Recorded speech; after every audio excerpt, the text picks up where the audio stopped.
Hi friends, welcome to TNPS cookies. நான்கள் பாலா பேசுகிறேன். இன்றைக்கி வந்து நம்ம என்ன பார்க்க போகிறோம்னு பார்த்தீங்கன்னா, 6th சோசியல் சயின்ஸ் டேம் 1ல் உள்ள சமத்துவம் பெறுதல் இந்த லெசனும், 7th சோசியல் சயின்ஸ் டேம் 1ல் உள்ள சமத்துவம் இந்த 2 லெசனும் பார்ப்போம்.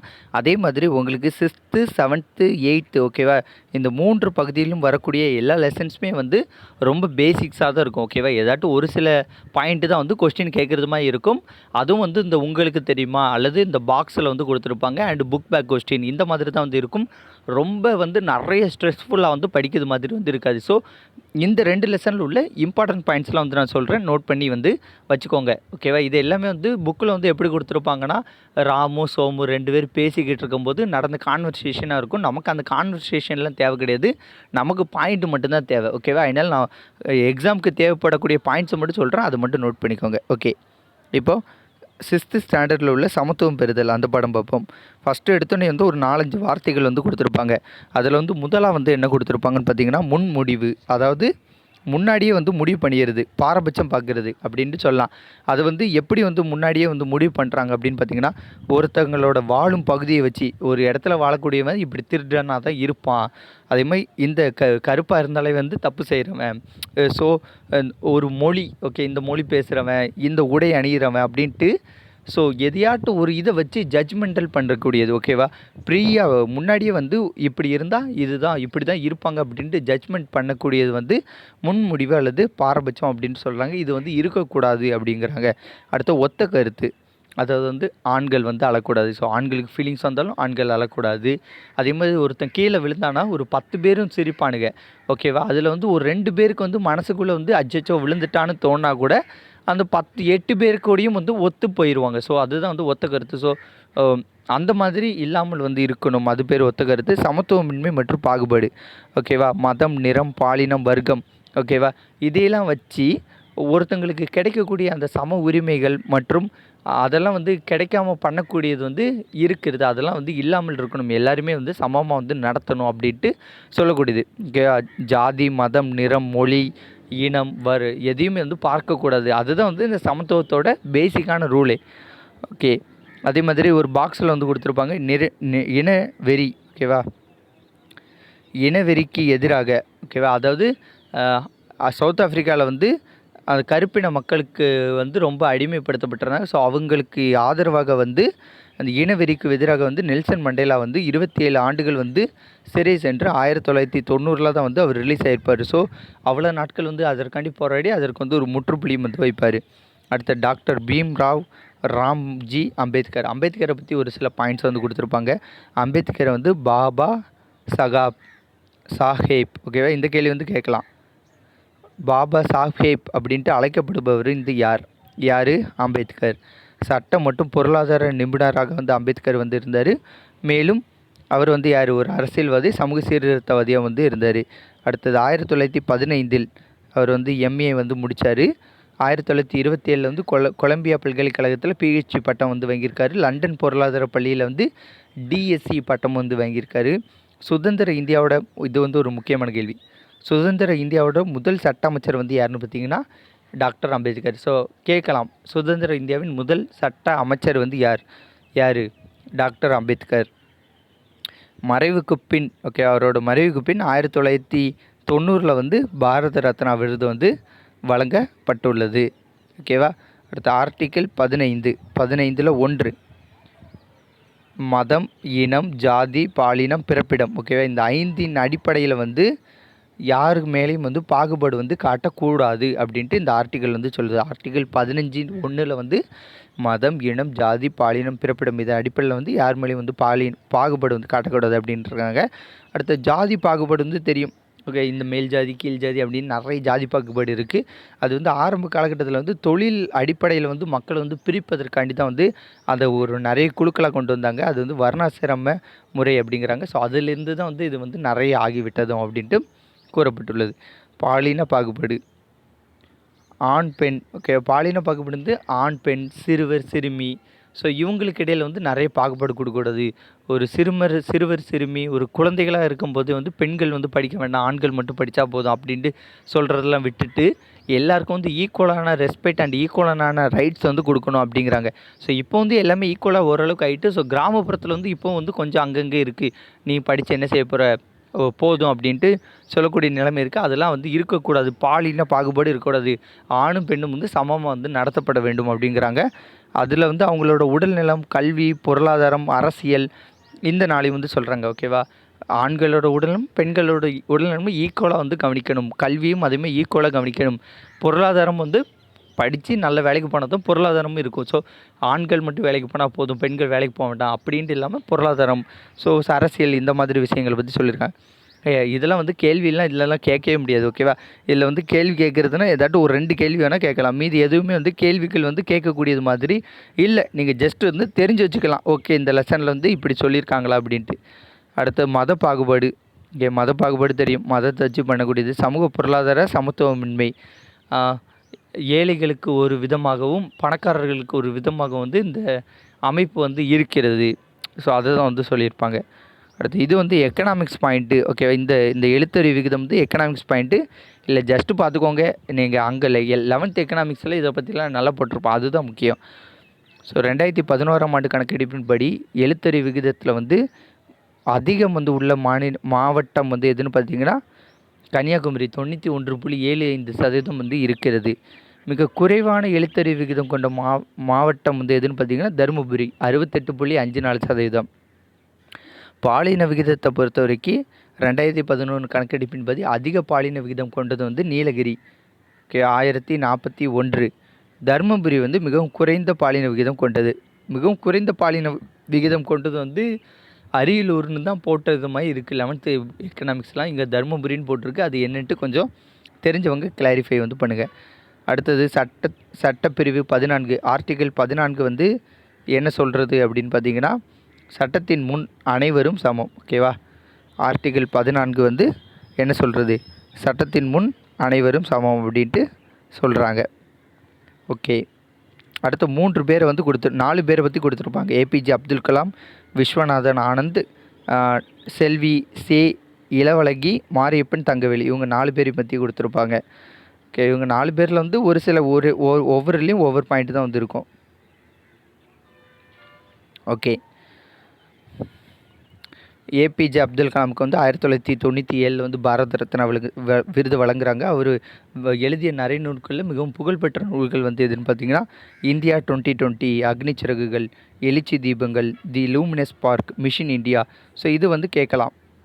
ஓகே, இதில் ஏதாட்டும் ஒரு நூலை வந்து கொடுத்துட்டு இந்த நூலை வந்து எழுதியவர் யார் அப்படின்ட்டு இதில் எதையாட்டும் ஒன்று வந்து கேட்க நிறைய வாய்ப்புகள் வந்து இருக்கிறது. ஓகேவா? அடுத்து இந்தியாவின் ஏவுகணை மனிதர் என்று அழைக்கப்படுபவர் யார்? எல்லாம் வந்து குரூப் 4 கொஸ்டின் கேட்கலாம். அப்துல் கலாம். விஸ்வநாதன் ஆனந்த். ஓகே, விஸ்வநாதன் ஆனந்த் வந்து 5 முறை வேர்ல்டு சாம்பியன்ஷிப் வந்து வாங்கியிருக்காரு. 2000, 2007, 2008, 2010, 12 அப்படின்ட்டு 5 முறை வேர்ல்டு சாம்பியன்ஷிப் சதுரங்க போட்டியில் வந்து வாங்கியிருக்காரு. அவர் 14 வயசு படிக்கும்போதே இளையவர் சதுரங்க போட்டியில் வந்து சாம்பியன்ஷிப் வாங்கியிருக்காரு. 1988 வந்து கிராண்ட் மாஸ்டராக வந்து ஆகிட்டார். ஓகேவா? அடுத்தது இப்போ வரைக்கும் விளாண்டுக்கிட்டு இருக்காரு, ரன்னர் அப்பாக இப்போ கொஞ்சம் நாளாக வராரு. விளையாட்டு வீரர்களுக்கு வழங்கப்படும் உயரிய விருது வந்து ராஜீவ்காந்தி கேல் ரத்னா. ஓகே, இந்த கேள்வி வந்து முக்கியமான கேள்வி. இது வந்து கரண்ட் அஃபேர்ஸ் பேஸ்டாக வந்து இந்த கேள்வி வந்து கேட்பாங்க. ஓகேவா? விளையாட்டு வீரர்களுக்கு வழங்கப்படும் உயரிய விருதோட பேர் வந்து என்னன்னு கேட்பாங்க.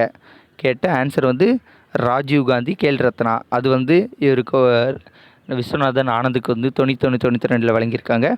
அடுத்த நாட்டின் 2வது தேசிய உயரிய விருது, நாட்டின் 2வது உயரிய விருது, நாட்டின் 2வது உயரிய விருது வந்து எதுன்னு பார்த்தீங்கன்னா பத்ம விபூஷன். ஓகேவா? முதல் விருது வந்து எதுன்னு பார்த்தீங்கன்னா பாரத ரத்னா. ஓகே, முதல் விருது வந்து என்னது பாரத ரத்னா. ஸோ 2வது விருது வந்து இந்த இது. ஓகேவா? அடுத்த சிறந்த பயிற்சியாளருக்கான விருது, இது வந்து புக்கில் கிடையாது, ஆனால் இந்த கேள்வி வந்து டிஎன்பிசியில் வந்து ஒரு சில டைம் கேட்டிருக்காங்க. சிறந்த பயிற்சியாளருக்கான விருது வந்து எதுனா துரோணாச்சாரியர் விருது. துரோணாச்சாரியர் விருது. அடுத்த செல்வி சே இளவழகி, இந்த பொண்ணு வந்து யாருன்னு பார்த்தீங்கன்னா ஒரு ஆட்டோ டிரைவரோட மகா. இவங்க வந்து 2008 ஃப்ரான்ஸு கேன்ஸ் நகரில் நடந்த கேரம் போட்டியில் வந்து சாம்பியன் ஆகியிருப்பாங்க. அதே வருஷத்தில் 2008 ரேஷ்மி குமாரியை வந்து திரும்ப ஜெயிச்சு அவங்க வேர்ல்டு சாம்பியன்ஷிப் ஆகிருப்பாங்க. சாம்பியன் வேறு, வேர்ல்டு சாம்பியன்ஷிப் போட்டி வந்து வேறு. ஓகேவா? நம்ம மாரியப்பன் தங்கவேலுங்கிறது ஒரு ரூ. 100 வேலைக்கு வந்து வேலை செஞ்சுக்கிட்டு இருந்தார் இந்த கட்டட தொழில். அப்போ வந்து அவருக்கு ஒரு விபத்தில் வந்து அவருடைய வலது காலில் வந்து பாதிப்பு ஏற்பட்டுச்சு. அதனால் அவர் ஃபிசிக்கலி ஹேண்டிகேப் ஆகிட்டார். ஆனாலும் அவர் சொன்னது வந்து என்னென்னா, no different from me and others. எனக்கும் மற்றவங்களுக்கும் வந்து ஒரு வித்தியாசமும் கிடையாது, அப்படி இருப்பதாகவும் நான் பார்த்ததே கிடையாது அப்படின்ட்டு அவரோட மன வலிமை வந்து அவ்வளோ ஸ்ட்ராங்காக வந்து வச்சுருந்தார். அந்த ஸ்டேட்மெண்ட் கொடுத்து கூட கேட்கலாம், யார் சொன்னியது அப்படின்ட்டு, மாரியப்பன் தங்கவேலு. ஸோ 2016 வந்து ரியோ பேரா ஒலிம்பிக்கில் வந்து மென்ஸ் பிரிவில் வந்து T42 வந்து 1.89 மீட்டர் உயரம் தாண்டி கோல்டு மெடல் வந்து வாங்குறாரு. அடுத்த ஆர்டிகல் 17 வந்து என்னென்னு பார்த்தீங்கன்னா, தீண்டாமையை ஒழிக்கிறது. ஸோ இது எல்லாமே வந்து மொத்தமாக வந்து பின்னாடி வரும். ஓகே, ஆர்டிகல் 14லேருந்து 18 வரைக்கும் என்னெல்லான்ட்டு பின்னாடி வரும். அது வந்து பின்னாடி நம்ம மொத்தமாக படிச்சுக்கலாம். ஓகே, இப்போ அடுத்த லெசன் 7வது லெசன் சமத்துவம். ஓகேவா?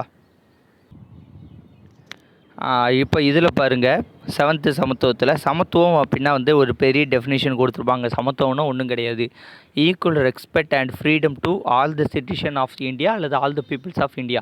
இந்தியாவில் உள்ள அனைத்து மக்களுக்கும் சுதந்திரமாகவும் மற்றும் அவர்களுக்கான உரிமைகளையும் வந்து கொடுக்க வேண்டும். அதுதான் வந்து என்னதுன்னா சமத்துவம். அது வந்து ஜாதி, மதம், இனம், மொழி, வர்க்கம், ஏழை, பணக்காரன் அப்படின்ட்டு எந்த விதமான பாகுபாடுமின்றி கொடுக்கணும். அதுதான் வந்து சமத்துவம் அப்படின்ட்டு சொல்கிறாங்க. ஓகேவா? ஓகே, இப்போ சமத்துவத்தின் வகைகள். இந்த சமத்துவத்தின் வகைகள் அப்படின்ட்டு ஒரு சில இது கொடுத்துருப்பாங்க. சமூக சமத்துவம்னா என்ன? ஒரு சமூகத்தில் உள்ள அனைத்து மக்களும் வந்து சம தகுதியை அடைய எல்லா உரிமையும் வந்து கொண்டவர்கள் அப்படின்ட்டு கொடுத்துருப்பாங்க. அடுத்த குடிமை சமத்துவம்னா குடியியல் உரிமைகளை, அதாவது சிவில் ஆக்ட். ஓகே, சிவில் உரிமைகளை வந்து பெறுவதற்கான அனைத்து உரிமைகளும் வந்து இவர்கள் பெற்றிருப்பாங்க. ஸோ இவர்களுக்கு வந்து இந்த மதம், இனம், மொழி அடிப்படையில் வந்து அவங்களோட குடிமையல் விஷயத்தில் குடியியல் விஷயம்னா வந்துட்டுனா சமத்துவம் பெறுதலுக்கு வந்து எந்த விதமான தடையும் வந்து இருக்கக்கூடாது, அவ்வளோதான்.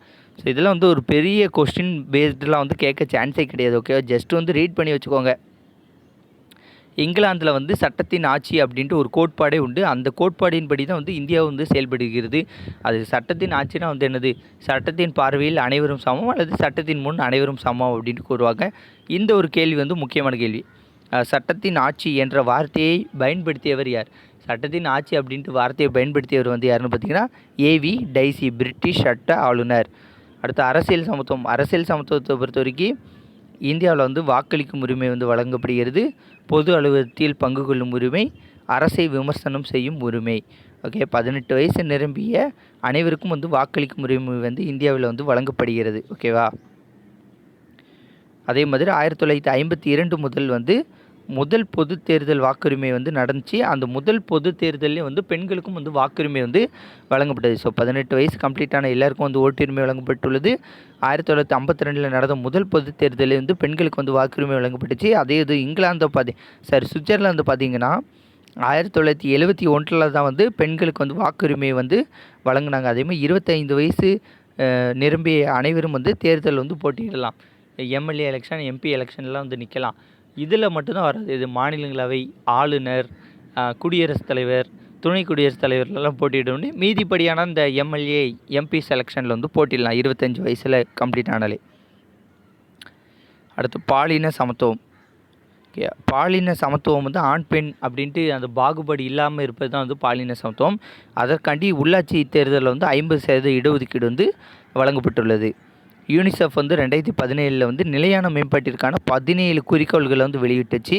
அதில் வந்து பாலின சமத்துவம் வந்து 5வது இடத்துல வந்து இருக்குது. ஓகேயா? ஒரு நிலையான மேம்பாடு இருக்குன்னா வந்து இந்த 17 குறிக்கோளை பின்பற்றினீங்கன்னா நிலையான மேம்பாடு கிடைக்கும் அப்படின்ட்டு யூனிசெஃப் வந்து சொல்லியிருக்காங்க. United Nations international children's education fund அப்படின்னு நினைக்கிறேன். ஓகேவா? ஸோ அது மூலயமா வந்து சொல்லியிருக்காங்க. அதில் வந்து 17 குறிக்கோள்கள் வந்து 5வது இடத்துல வந்து பாலின சமத்துவம் இருக்குது. ஸோ பாலின சமத்துவம் இருந்தால் நிலையான மேம்பாடு வந்து உறுதியாக கிடைக்கும் அப்படின்ட்டு சொல்கிறாங்க. அடுத்தது மனித மாண்பு. ஓகே, மனித மாண்புன்னு என்ன? சுயமரியாதை கொண்டே தான் வந்து மனித மாண்பு. ஸோ இதுவும் வந்து இந்த சமத்துவத்தின் வகைகள் தான். ஸோ சமத்துவத்தின் வகைகளில் ஒரு இது வந்து மனித மாண்பு. ஸோ அவங்களோட சுயமரியாதை கொடுத்து அவங்கள வந்து மதிக்க வேண்டும். அடுத்து வேலைவாய்ப்பு மற்றும் கல்வியில் சமத்துவம். அதற்கு தான் வந்து நம்ம ரிசர்வேஷன் கான்செப்ட் வச்சுருக்கோம். இந்த 69% ரிசர்வேஷன் கான்செப்டே வந்து வேலைவாய்ப்பு வந்து அனைத்து சமூகத்திற்கும் வந்து கிடைக்க வேண்டும், கல்வியும் வந்து அனைத்து சமூகத்திற்கும் வந்து கிடைக்க வேண்டும். அதற்காண்டி தான் வந்து இந்த ரிசர்வேஷன் கான்செப்ட் கொண்டு வந்திருக்காங்க. இன்றைக்கி கூட பாருங்கள், இந்த 7.5% சாரி உள் இடஒதுக்கீடு. ஸோ ஓகே 7.5% உள் இடஒதுக்கீட்டுக்கு ஆளுநர் கையெழுத்து போட்டார். ஸோ கவர்மெண்ட் ஸ்கூலில் படித்த எல்லா பிள்ளைங்களுக்கும் வந்து ஒரு நல்ல அட்வான்டேஜ். இது மூலிமா வந்து 400 பிள்ளைங்களுக்கு வந்து சீட்ஸ் கிடைக்கும் அப்படின்ட்டு டிவியில் சொல்லிட்டு இருந்தாங்க. ஸோ இதுதான் வந்து ஒரு சமூகத்தில் உள்ள எல்லாருக்கும் வந்து எல்லாத்தையும் வந்து போய் சேர்க்கறது. அவங்க மார்க்கு கம்மியாக எடுத்தாலும் ஓகே, அந்த சமூகத்துக்கு வந்து எதாவது செய்யணுமா அப்படின்ட்டு கொண்டு வந்த சிஸ்டம் தான் வந்து இந்த ரிசர்வேஷன் கான்செப்ட், இடஒதுக்கீடு சிஸ்டமே. ஓகே, இந்திய அரசியலமைப்பில் சமத்துவம். ஓகேவா, இந்த 1 2 3 4 5 ஸோ இந்த 5 ஆர்டிகிள் வந்து ரொம்ப முக்கியம், பார்த்து வச்சுக்கோங்க. கண்டிப்பாக ஏதாட்டும் ஒன்று கேட்பாங்க. ஆர்டிகிள் 14 சட்டத்தின் முன் அனைவரும் சமம். ஆர்டிகிள் 15 பாகுபாடை வந்து தடை செய்கிறது. ஆர்டிகிள் 16 பொது வேலைவாய்ப்பில் வந்து அனைவருக்கும் சம வாய்ப்பு. ஆர்டிகிள் 17 தீண்டாமையை ஒழித்தல். ஆர்டிகிள் 18 பட்டங்கள் அளித்து வேறுபடுத்தலை தடை செய்தல். ஸோ இது எல்லாமே வந்து முக்கியமானது. ஓகே, இந்த 5 வந்து நோட் பண்ணிக்கோங்க. ஓகே, இவ்வளோ தாங்க இந்த சமத்துவம் அப்படின்னு கான்செப்டில் வந்து 2 லெசன் இருக்குது. ஸோ இந்த 2 லெசன்ஸில் உள்ளது இவ்வளோ தான். இதில் எத்தனை கொஸ்டினில் கேட்க முடியும் நீங்களே பாருங்கள். இதில் வந்து ஒரு 5 to 6 கொஸ்டின்ஸ் வந்து இருக்கலாம், அதிகபட்சம் ஒரு 10 கொஸ்டின், அவ்வளோதான். இவ்வளோ தான் இந்த பாடம். ஸோ இதை வந்து இதை பார்த்து படிச்சுக்கிட்டாலும் போதும், இல்லைனா புக்கை ஒரு டைம் வந்து ரீட் பண்ணிட்டாலும் வந்து அவ்வளோதான். ஸோ நிறைய வளவலன்ட்டு கொடுத்துருப்பாங்க. ஓகேவா, ஒரு 2 பேர் கான்வர்சேஷன் பண்ணுவாங்க, அதிலேருந்து நிறைய பாயிண்ட்ஸ்லாம் வரும். அதெல்லாம் நமக்கு தேவை கிடையாது. எக்ஸாம் பாயிண்ட் என்ன அது மட்டும் தெரிஞ்சு படித்தா வந்து போதுமானது. ஓகே ஃப்ரெண்ட்ஸ், இந்த வீடியோ உங்களுக்கு பிடிச்சிருந்தா உங்கள் ஃப்ரெண்ட்ஸ்க்கெலாம் ஷேர் பண்ணுங்கள். மறக்காமல் நம்ம சேனலை சப்ஸ்கிரைப் பண்ணி கூட வந்து பெல் ஐக்கானை கிளிக் பண்ணிக்கோங்க. நன்றி, வணக்கம். வேறு ஒரு வீடியோவில் சந்திப்போம். பை.